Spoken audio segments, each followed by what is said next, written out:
வணக்கம் ஃப்ரெண்ட்ஸ். பாக்யலட்சுமி சீரியல்ல 4 எபிசோட்ல என்ன நடக்குதுன்னு பார்க்கலாம் வாங்க. ஹாஸ்பிட்டல்ல இருக்க கோபி நான் அம்மா கூட போறேன்னு எல்லார் முன்னாடியும் சொல்லிட, ஈஸ்வரி இனியாவை கூட்டிட்டு வேகமா வெளியே சந்தோஷமா வர்றாங்க. என்ன இது அப்படின்னு பாக்யாவும் இளையிலும் பின்னாடி வர ராதிகா தான் அங்க நிக்கிறாங்க. ஒரு பார்வை வெறிச்சு பார்த்துட்டு அவங்களும் திரும்பி அப்படியே தளர்ந்து நடக்க ஆரம்பிக்கிறாங்க. வெளியே வர்ற ஈஸ்வரி செலியன் கிட்ட செல்வி கிட்ட சொல்லி ரூமை ரெடி பண்ண சொல்லு. இல்ல இல்ல இரு, நம்ம வீட்டுக்கே போய் பாத்துக்கலாம்னு சொல்லிக்கிட்டு இருக்காங்க. ஏய் என்ன இது அப்படின்னு பாக்யா கேட்டுட்டு இருக்காங்க. சரி பாட்டின்னு சொல்லிட்டு செழியன் அங்க இருந்து நகர, டேய் நில்லுடா அப்படின்னு எழில் கத்த, என்னடான்னு கேக்குறாரு செழியன். ராதிகாவும் அங்க வந்து நிக்கிறாங்க. பாட்டி செய்யறதெல்லாம் உனக்கு சரின்னு படுதா அப்படின்னு எழில் கேட்க, நான் என்னடா தப்பா செஞ்சுட்டேன் அப்படின்னு ஈஸ்வரி கேட்க, அந்த ஆளு எதுக்கு இப்ப நம்ம வீட்டுக்கு கூட்டிட்டு போறீங்க?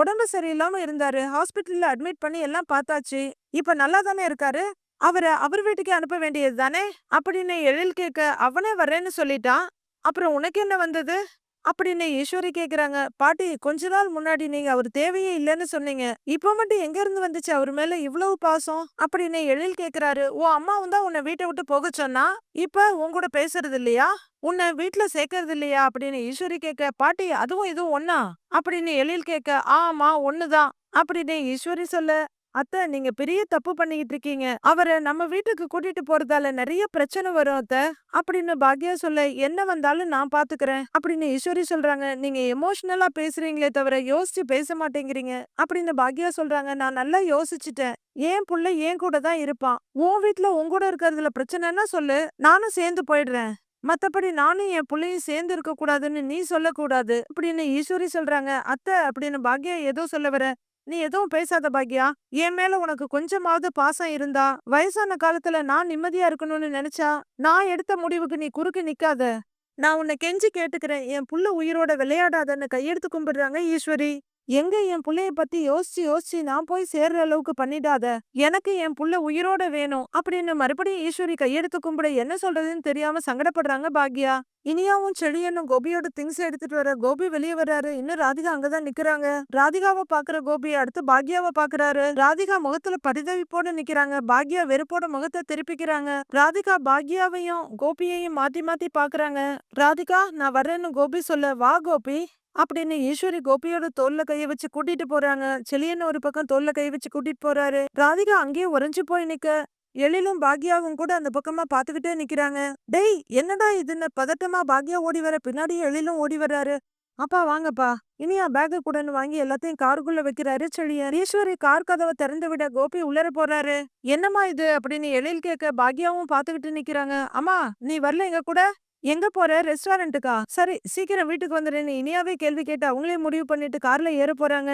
பத்திரமா வந்துருமான்னு சொல்லிட்டு செடியனு கார்ல ஏறிடுறாரு. கார் கிளம்பி போயிட்டே இருக்க, அம்மா இப்ப என்னமா பண்றது அப்படின்னு எழில் கேட்க, தெரியலடா, எவ்வளவுதான் ஒதுங்கி போகணும்னு நினைச்சாலும் இவங்க விடவே மாட்டேங்கிறாங்க, அவரு அந்த வீட்டுக்கு வந்தா என்ன நடக்கும்னு உன் பாட்டிக்கு தெரியாதா, தெரிஞ்சு ஏன் இப்படி நடந்துக்கிறாங்கன்னே புரியல, அவங்க பையன் மேல அவங்களுக்கு கண்மூடித்தனமா பாசம் இருக்கலாம், எல்லாருக்கும் அப்படியே இருக்கணும்னு நினைச்சா எப்படிடா அப்படின்னு பாக்யா கோவமா கேட்டுட்டு இருக்காங்க. அம்மா நீ வேணா எங்க வீட்டுக்கு வந்துடுறியா, கொஞ்ச நாள் நீ அங்க இருங்கிறாரு எழில். இல்லடா அதெல்லாம் சரியா வராது, எத்தனை நாள் நான் ஓடி போய்கிட்டே இருக்க முடியும் சொல்லு, அத்தைகிட்ட நான் மறுபடியும் பேசுறேன், ஏதாவது பண்ண முடியுமான்னு பாக்குறேன், நீ கிளம்புப்பா அப்படின்னு எழில பார்த்து பாக்யா சொல்ல, சரி வா உன்னை வீட்லயாவது விட்டுட்டு போறேன் வா அப்படிங்கிறாரு எழில். இல்லடா நான் பாத்துக்கிறேன், நீ கிளம்புன்னு பாக்யா சொல்ல, பாத்துப்ப இல்ல அப்படிங்கிற எழில், சரிம்மா நான் வரேன் அப்படின்னு அம்மாவை ஹக் பண்ணிக்கிறாரு.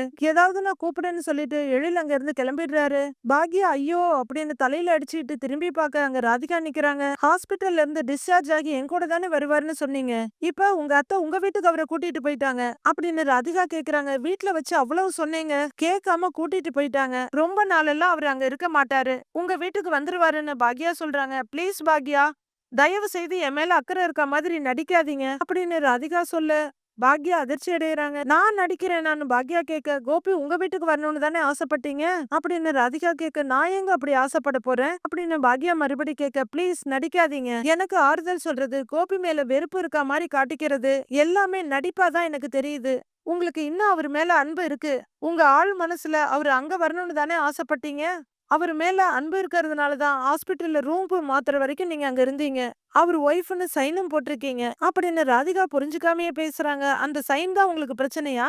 நான் அந்த சைனை போடலனா உங்க ஹஸ்பண்ட் இப்ப உயிரோடவே இருந்திருக்க மாட்டாரு. இந்த நிமிஷம் வரைக்கும் நான் உங்க பக்கம் தான் இருக்கேன். உங்களுக்காக தான் பேசுறேன். உங்கள பத்தி மட்டும்தான் யோசிக்கிறேன். உங்களுக்காக எங்க வீட்டு ஆளுங்க கூட சண்டை போட்டுக்கிட்டு இருக்கேன். அதையெல்லாம் கண்ணால பார்த்தும் உங்களால அதை நம்ப முடியலையா? நான் நடிக்கிறேன்னு சொல்லிக்கிட்டு இருக்கீங்க. என்ன பத்தி கொஞ்சமாவது தெரிஞ்சிருந்தா நீங்க என்னை பத்தி இப்படியெல்லாம் பேசியிருக்க மாட்டீங்க. பரவாயில்ல, உங்களுக்கு என்ன பத்தி என்ன தோணுதோ அப்படியே வச்சுக்கோங்க. விளக்கமெல்லாம் கொடுக்க முடியாது. செய்கையால புரிஞ்சுக்க முடியாதவங்க விளக்கம் கொடுத்து புரிஞ்சுக்க போறீங்க? நான் வரேன்னு சொல்லிட்டு சங்கடமா அந்த இடத்த விட்டு போயிடுறாங்க பாக்யா. எல்லாத்தையும் இழந்துட்ட மாதிரி நிக்கிற ராதிகாவும் வெறுத்து போய் அங்க இருந்து போயிடுறாங்க. செல்வி போர்ட்டிகோவை கூட்டிக்கிட்டே, ஏன் ஜெனி, செலியன் தம்பி உண்மையதான் சொன்னுச்சா அப்படின்னு கேட்க, ஆமாக்கா, இனியா கிட்டயும் கேட்டு நான் கன்ஃபார்ம் பண்ணிட்டேன். பாருங்க, கொஞ்ச நேரத்துல அங்கிள் வீட்டுக்கு வந்துருவாரு அப்படின்னு ஜெனி சொல்ல, பாக்யா அக்கா எதுக்கு இப்படி ஒத்துக்குச்சா அப்படின்னு செல்வி கேக்குறாங்க. அதான் எனக்கும் தெரியல அப்படின்னு ஜெனி சொல்லிட்டு இருக்கும் போதே கார் வந்து நிக்குது. இனியா பரபரப்பா இறங்கி ஓடி வர்றாங்க. அக்கா, டாடி வந்துட்டாரு, மறுபடியும் நம்ம வீட்டுக்கே வந்துட்டாரு அப்படின்னு சந்தோஷமா சொல்லிட்டு மறுபடியும் கார் கிட்ட ஓடி டாடின்னு கூப்பிடுறாங்க. அவர் இறங்கிட்டு இருக்காரு. என்ன ஜெனி, இங்கேயே கூட்டிட்டு வந்துட்டாங்க அப்படின்னு செல்வி கேட்டுட்டு இருக்க. கீழே இறங்கின கோபி வீட்டை பாத்துட்டு இருக்காரு. என்னப்பா பாக்குற, வா வீட்டுக்குள்ள போலாம் வா அப்படிங்கிறாங்க ஈஸ்வரி. டாடி வாங்க, வாங்க டாடி வாங்க அப்படின்னு இனியா ஒரு பக்கம், ஈஸ்வரி ஒரு பக்கமா கோபிய நடக்க வச்சு உள்ளர கூட்டிட்டு வர்றாங்க. பாத்து கூட்டிட்டு போங்கம்மா அப்படின்னு சொல்லிட்டு திங்ஸ் எல்லாம் எடுக்க போறாரு செழியன். செல்வி ஒரு பக்கம், ஜெனி ஒரு பக்கமா துவாரபாலகர்கள் மாதிரி நிக்கிறாங்க. நடந்து வந்த கோபி அப்படியே நிக்க, ஜெனி ஒரு நிமிஷம் அமைதியா இருந்துட்டு, அங்கிள் எப்படி இருக்கீங்க அப்படின்னு ரொம்ப ஃபார்மலா கேக்குறாங்க. ஐ எம் ஆல் ரைட், இப்ப பரவாயில்ல. ஜெனிமா, நீ எப்படிமா இருக்க அப்படின்னு கோபி கேட்க, தலையாட்டுறாங்க ஜெனி. டாடி வாங்க உள்ளர போலான்னு இனியா சொல்ல, ஒரு நிமிஷம் இரு இனியா, ஆரத்தி எடுக்காம எப்படி உள்ளர கூட்டிட்டு போறது அப்படிங்கிற ஈஸ்வரி. ஜெனி, நீ போய் ஆரத்தி கரைச்சி எடுத்துட்டு வாங்குறாங்க.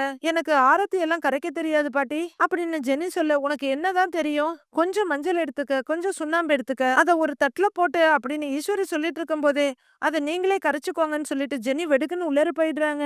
செழியனுக்கு ஒரு மாதிரி தர்ம சங்கடமா இருக்கு. ஈஸ்வரி படக்குன்னு கோவப்படுறாங்க. கோபிய ரொம்ப சங்கடமா ஃபீல் பண்றாரு. வேலையில இருந்து எப்படி நழுவுறா பாருங்கிற ஈஸ்வரி, செல்வி நீ போய் ஆரத்தி கரைச்சி எடுத்துட்டு வா அப்படின்னு ஈஸ்வரி சொல்ல, திடீர்னு ஆரத்தி கரைச்சி எடுத்துட்டு வர சொன்னா நான் எப்படிமா பண்றது, வெத்தலை சுண்ணாம்புக்கெல்லாம் எங்க போறது அப்படின்னு செல்வி கேட்க, அதெல்லாம் ஏற்கனவே வாங்கி வச்சாச்சு, ஏன் ரூம்ல தான் இருக்கு, போய் எடுத்துட்டு வா அப்படின்னு ஈஸ்வரி சொல்ல, பல்ல கடிச்சிட்டு அக்கா கத்துறதெல்லாம் கத்தட்டும், நான் செய்யறதா செய்வேன்னு ஒரு முடிவோட தான் இருக்கீங்க போல இருக்கு அப்படின்னு செல்வி முனக. என்னடி முனகுறேன்னு கேக்குறாங்க ஈஸ்வரி. ஒண்ணும் இல்லம்மா அப்படின்னு செல்வி சொல்லிக்கிட்டே அங்கேயே நிக்க, சேச்சா உங்ககிட்ட ஒரு வேலை சொல்றதுக்கு, அத நானே செஞ்சிடலாங்கிற ஈஸ்வரி கடகடன்னு உள்ளர போறாங்க. அம்மா, இனியான கோபி ஒரு மாதிரி தவிக்கிறாரு. செலியன் அப்பா ப்ளீஸ் பாங்கிற மாதிரி முதுகுல தட்டி கொடுக்கறாரு. ஆரத்தி தட்டோட வர்ற ஈஸ்வரி இனியா அந்த கற்பூரத்தை ஏத்துன்னு தீப்பெட்டியை கொடுக்கறாங்க. கோபிக்கு ஈஸ்வரி ஆரத்தி சுத்த கோபி அம்மாவையே பாத்துட்டு நிக்கிறாரு.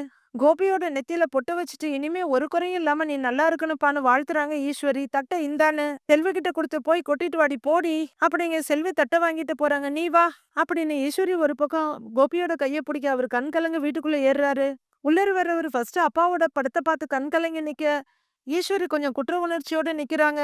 ஜெனி கோவத்தோட கிச்சன்ல போய் நின்னுக்கிறாங்க. அப்பா அப்படின்னு கோபி தவிப்பா பாத்துட்டு இருக்க. கோபி, நீ மாடி எல்லாம் ஏற வேணாம்ப்பா, அம்மா ரூம்லயே தங்கிக்க அப்படின்னு ஈஸ்வரி சொல்ல, சரிமான தலையாட்டுறாரு கோபி. இனியா, நீ அப்பாவை கூட்டிட்டு போமான்னு சொல்ல, அவங்களும் ஓகேன்னு தலையாட்டுறாங்க. வாங்க டேடின்னு இனியா ஒரு பக்கம், செடியன் ஒரு பக்கமா அவரை கைய பிடிச்சு கூட்டிட்டு போறாங்க. கிச்சனுக்கு வர்ற ஈஸ்வரி கிட்ட, ஆண்டி அவ்வளோ சொல்லி எதுக்கு அங்கிள வீட்டுக்கு கூட்டிட்டு வந்தீங்க பாட்டி அப்படின்னு ஜெனி கேட்க, அவங்கள ஒரு பார்வை பார்த்துட்டு தண்ணிய குடிக்கிறாங்க ஈஸ்வரி. செல்வியும் ஆரத்திய கூட்டிட்டு அங்க வந்து நிக்கிறாங்க. ஆண்டி பாவம் இல்லையா பாட்டி அப்படின்னு ஜெனி கேட்க, யார் இல்லன்னு சொன்னாங்க, ஆனா இப்ப அவளை விட பாவம் என் பையன் தான், நான் அவனை பத்தி மட்டும்தான் யோசிப்பேன் அப்படிங்கிற ஈஸ்வரி கிச்சனை விட்டு வேகமா வெளியே போயிடுறாங்க. அம்மா அனுபவிச்சதெல்லாம் பத்தாது போல, என்ன பண்றதுன்னு செல்வி ஜெனி கிட்ட சொல்லிட்டு இருக்காங்க. ஈஸ்வரியும் செடியனும் சோஃபால உட்கார்ந்து இருக்க. இனியா அங்க இருந்து வர்றாங்க. இனியா, அப்பா தூங்கிட்டானான்னு கேட்க, தூங்கிட்டாரு பாட்டி அப்படின்னு இனியா சொல்லிட்டு இருக்க. அப்பதான் உள்ளர வர போறாங்க பாக்யா. அப்படியே வாசப்படியிலேயே வந்து நின்னுறாங்க. அவங்களுக்கு டேப்லெட் எல்லாம் கரெக்டா கொடுத்துட்டியான்னு செலியன் கேட்க, இனியா வாசப்படியில இருக்க அவங்க அம்மாவை பாத்துட்டு இருக்காங்க. ஒரு நிமிஷம் வெறுப்பா பாக்குற பாக்யா கடகடன்னு உள்ளர வர்றாங்க. அவங்க நேரா கிச்சனுக்கு போக பாக்க, பாக்யா இங்க வா அப்படின்னு ஈஸ்வரி கூப்பிட கொஞ்சம் பக்கத்துல வந்து நிக்கிறாங்க பாக்யா. கோபி இப்ப என் ரூம்ல தான் இருக்கான், மாடி ஏறி கஷ்டப்பட வேணான்னு என் ரூம்லயே தங்கிக்க சொல்லிட்டேன். இப்ப தூங்கிட்டு இருக்கான், எந்திரிச்சதும் மாத்திரை சாப்பிடணும், நீ அவனுக்கு சாப்பாடு மட்டும் பண்ணி தர்றியா அப்படின்னு ஈஸ்வரி சொல்ல, பயங்கர கடுப்பா பாக்யா பாக்குறாங்க. எல்லாரும் சாப்பிடுறத அவன் சாப்பிட முடியாது. நீ ஒரு வேலை பண்ணு, நீ அவனுக்கு தனியாவே சமைச்சிடு. உப்பு இல்லாம காரம் கம்மியா ஒரு பத்திய சாப்பாடு அந்த மாதிரியே சமைச்சிடு அப்படின்னு ஈஸ்வரி சொல்ல, மத்தியானத்துக்கு மட்டுமா இல்ல நைட்டுக்குமா அப்படின்னு பாக்யா கடுப்பா கேக்குறாங்க. 3 வேளைக்கும் தான் அப்படின்னு ஈஸ்வரி சொல்ல, மெனு உங்க புள்ளைகிட்ட இருந்து வாங்கணுமா இல்ல நீங்களே சொல்றீங்களான்னு நக்கலா கேக்குறாங்க பாக்யா. நீயே பார்த்து ஏதாவது ஒண்ணு பண்ணிடு அப்படின்னு ஈஸ்வரி சொல்ல, ஓ சமைச்சு கொடுத்தா மட்டும் போதுமா இல்ல வேற ஏதாவது பணிவிடையும் பண்ணணுமா? சொல்லுங்க. அவர் இங்க வரக்கூடாதுன்னு 1000 தடவை சொன்னேன். கேட்காம எமோஷனல் டிராமா பண்ணி உங்க புள்ளைய இங்க கூட்டிட்டு வந்துட்டு இப்ப சாப்பாடு ஆர்டர் வேற குடுத்துட்டு இருக்கீங்களா? இது என்ன நான் நடத்துற ஹோட்டல்னு நினைச்சிட்டீங்களா அப்படின்னு பாக்யா கத்த, பாக்யான்னு ஈஸ்வரியும் கத்துறாங்க. உங்க பையனுக்காக ஒரு துரும்ப கூட நான் எடுத்து போட மாட்டேன் அத்தை. கூட்டிட்டு வந்தீங்கல்ல, நீங்களே பாத்துக்கோங்க, நீங்களே சமைச்சு போடுங்க, என்கிட்ட எதுவும் கேட்காதீங்க அப்படிங்கிற பாக்யா 2 போயிட்டு திரும்பி வந்து, இன்னொன்னு, உங்க பையன் ரூமை விட்டு வெளியில வராம பாத்துக்க வேண்டியது உங்க பொறுப்பு. வெளியே வந்து நாட்டாம பண்றது, வீட்டு விஷயத்துல தலையிடுறதுன்னு ஏதாவது பண்ணா கூட நான் பாத்துக்கிட்டு சும்மா இருக்க மாட்டேன் அப்படின்னு பாக்யா கோவமா சொல்றாங்க. அம்மா ஏமா இப்படி கொஞ்சம் கூட மனசாட்சி இல்லாம பேசுற அப்படின்னு செழியன் கேட்க, மனசாட்சிய பத்தியெல்லாம் நீ பேசவே கூடாது செழியா அப்படின்னு பாக்யா சொல்ல, அம்மா டாடி பாவம்மா அப்படின்னு இனியா சொல்ல, போடின்னு வெறுப்பா சொல்லிட்டு பாக்யா போயிடுறாங்க. பாக்யா கிச்சனுக்குள்ள வர செல்வி ஒரு பக்கம், ஜெனி ஒரு பக்கமா நிக்கிறாங்க. அங்க வர்ற ஈஸ்வரி, உன்னை கல்யாணம் பண்ணிட்டு வர்றதுக்கு முன்னாடி என் பையனை நான் தான் பாத்துக்கிட்டேன், இப்பவும் பாத்துக்க என்னால முடியும் அப்படின்னு சொல்லிட்டு வெளியே போயிடுறாங்க. ஆன்ட்டி நீங்க பேசுனதுதான் கரெக்ட், அங்கிளுக்காக எதுவும் செய்யாதீங்க அப்படின்னு ஜெனி சொல்ல, ஆமாக்கா கூட்டிட்டு வந்தாங்கல்ல அவங்களே பாத்துக்கிட்டட்டும் அப்படின்னு செல்வி சொல்லிட்டு இருக்காங்க. ராதிகா வீட்டுல அவங்க அம்மா, ஆமாண்டா சந்துரு, ராதிகா மட்டும்தான் போயிருக்கா, நான் போனா சண்டை வரும் நீ வராதன்னு சொல்லிட்டா, எப்ப வேணாலும் வந்துருவா, நான் வைக்கட்டுமா அப்படின்னு கமலா போன வைக்கிறாங்க. யார்கிட்ட பேசிட்டு இருக்கீங்க பாட்டி? அம்மி கிட்டயான்னு மயு கேக்குறாங்க. ஓ மாமா கிட்ட தான் பேசிட்டு இருந்தேன் அப்படின்னு கமலா சொல்ல, மம்மி டாடி எப்ப வருவாங்க அப்படின்னு மயு கேட்க, வர்ற நேரம் தான் வந்துருவாங்க அப்படின்னு கமலா சொல்ல, நான் டாடிய பார்த்து 4 டேஸ் ஆச்சு, எனக்கு உடனே டாடிய பார்க்கணும் போல இருக்கு அப்படின்னு மயு சொல்ல, வந்துருவாங்க மயு அப்படின்னு கமலா சொல்லிட்டு இருக்கவே டோர் பெல் ரிங் ஆகுது. இதோ வந்துட்டாங்க பாரு அப்படிங்கிற கமலா போய் கதவை திறக்காங்க. ராதிகா மட்டும் நிக்கிறாங்க. வா ராதிகான்னு அவங்க அம்மா சொல்ல, ராதிகா மெதுவா உள்ளர வர்றாங்க. டாடி எங்க மம்மின்னு மயு கேட்க, மாப்பிள்ள எங்க ராதிகா கார்ல இருக்காரான்னு அவங்க அம்மாவும் கேக்குறாங்க. இல்ல ஆம்புலன்ஸ்ல கூட்டிட்டு வர்றாங்களா, நீ முன்னாடி வந்துட்டியா, அவரு மோசமான நிலையிலயா இருக்காரு அவரு, அவர் ரூம்ல பெட்ஷீட் தலகாணி எல்லாம் நான் மாத்தி வச்சிருக்கேன், அவருக்கு உடம்பு சரியாகிற வரைக்கும் மயு ஏன் ரூம்லயே இருக்கட்டும், நான் போய் மாப்பிள்ளைக்கு ஆரத்தி கரைச்சி எடுத்துட்டு அப்படின்னு சொல்லிக்கிட்டே கமலா அந்த பக்கம் திரும்பி போக, அதுக்கெல்லாம் அவசியமே இல்லமாங்கறாங்க ராதிகா. ஹாஸ்பிட்டல்ல இருந்து வர்றாரு, ஆரத்தி எடுக்க வேண்டாமா அப்படின்னு அவங்க அம்மா கேட்க, அவர் வந்தாதானேமா அப்படின்னு ராதிகா சொல்றாங்க. வராம எங்க போறாரு அப்படின்னு கமலா கேட்க, அவர் அம்மாவோட அவங்க வீட்டுக்கு போயிட்டாரு அப்படின்னு ராதிகா சொல்ல, மயு கமலா 2 பேருமே அதிர்ச்சி ஆகுறாங்க. என்னடி சொல்ற அப்படின்னு அதிர்ச்சியோட கமலா கேட்க, ஹாஸ்பிட்டல்ல இருந்து டிஸ்சார்ஜ் ஆகி நேரா அவங்க வீட்டுக்கே போயிட்டாரு, உடம்பு முழுசா குணமானதுக்கு அப்புறம் இங்க வருவாருன்னு பாக்யா சொல்றாங்க. ஆனா எனக்கு அதுல கொஞ்சம் கூட நம்பிக்கை இல்ல, அவரு இனிமே இங்க வரமாட்டாருமா அப்படின்னு ராதிகா சொல்ல, உனக்கு என்ன பைத்தியமா பிடிச்சிருக்கு, அவங்க கூட்டிட்டு போறேன்னு சொன்னா நீ அப்படியே விட்டுட்டு வந்துருவியா, இதுக்குத்தான் நானும் வரேன்னு சொன்னேன், ஆனா நீ வேண்டான்னு சொல்லிட்டு போயிட்ட அப்படின்னு கமலா சொல்றாங்க. அம்மா நான் சண்டை போட்டேன், கோபியை என் கூட அனுப்பி வைங்கன்னு எல்லார்கிட்டயும் கேட்டேன், ஆனா கடைசியில கோபியே அவங்க அம்மா கூட தான் போவேன்னு சொல்லிட்டாரு அப்படின்னு ராதிகா சொல்ல, மறுபடியும் அதிர்ச்சி ஆகுறாங்க கமலாவும் மையவும். அப்படியா சொன்னாரு மாப்பிள அப்படின்னு கமலா கேட்க, அப்படின்னு ராதிகா தலையாட்டுறாங்க. ஓஹோ அவ்வளவு தூரத்துக்கு போயிருச்சா, இதோ போறேன், போய் 2ல 1 பாத்துட்டு வர்றேன் அப்படின்னு கமலா சொல்ல, என்ன பண்ண போற, சண்டை போட போறியான்னு ராதிகா கேக்குறாங்க. பின்ன அப்படியே விட்டுற முடியுமா, உன் புருஷனை உங்ககிட்ட இருந்து பிரிக்க பாக்குறாங்க, பாத்துக்கிட்டு சும்மா இருக்க சொல்றியா அப்படின்னு கமலா கேட்க, வேண்டாமா அவரே விருப்பப்பட்டு போகும்போது நாம என்ன பண்ண முடியும் அப்படின்னு ராதிகா சொல்ல, அவரே உடம்பு சரியில்லாம இருக்காருடி, தெளிவா முடிவெடுக்கிற நிலைமையில அவர் இப்ப இல்ல, அந்த வாய்ப்பை பயன்படுத்திட்டு அந்த அம்மா விளையாடி பாக்குது, நான் போறேன், போய் என்னன்னு கேட்டு வரேன்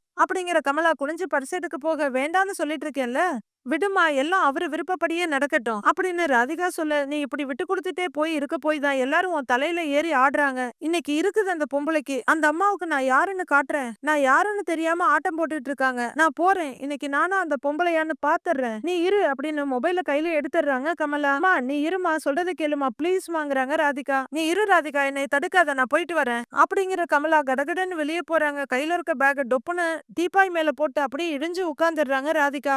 பாவமா பாத்துட்டு மயுவும் உட்கார்ந்துடுறாங்க. டாடி நல்லா இருக்காருல்ல, டாடி வருவாருன்னு நான் ரொம்ப எக்ஸ்பெக்ட் பண்ணேன் மம்மி அப்படின்னு மயு சொல்ல, ஆமான்னு தலையாட்டின ராதிகா. நானும் தாண்டா அப்படிங்கிறாங்க. நீங்க வருத்தப்படாதீங்க மம்மி, டாடி அவர் வீட்டுக்கு போறதுன்னா போகட்டும், உங்களுக்கு நான் இருக்கேன், நான் எப்பவுமே உங்க கூடயே இருக்கேன், நான் எப்பவும் இருப்பேன் மம்மி அப்படின்னு மயு சொல்ல, மயுவோட கைய பிடிச்சிட்டு அது வரலும் அடக்கி வச்சிருந்தா இதெல்லாம் வெளியே வர்ற மாதிரி அழ ஆரம்பிக்கிறாங்க ராதிகா. அழாதீங்க மம்மி அப்படின்னு மயு சொல்ல, அழலடா, அதான் மம்மிக்கு நீ இருக்கல்ல, அப்புறம் ஏன் மம்மி அழ போற, நான் அழலன்னு சொல்லிட்டு கண்ணை தொடச்சிக்கிறாங்க ராதிகா.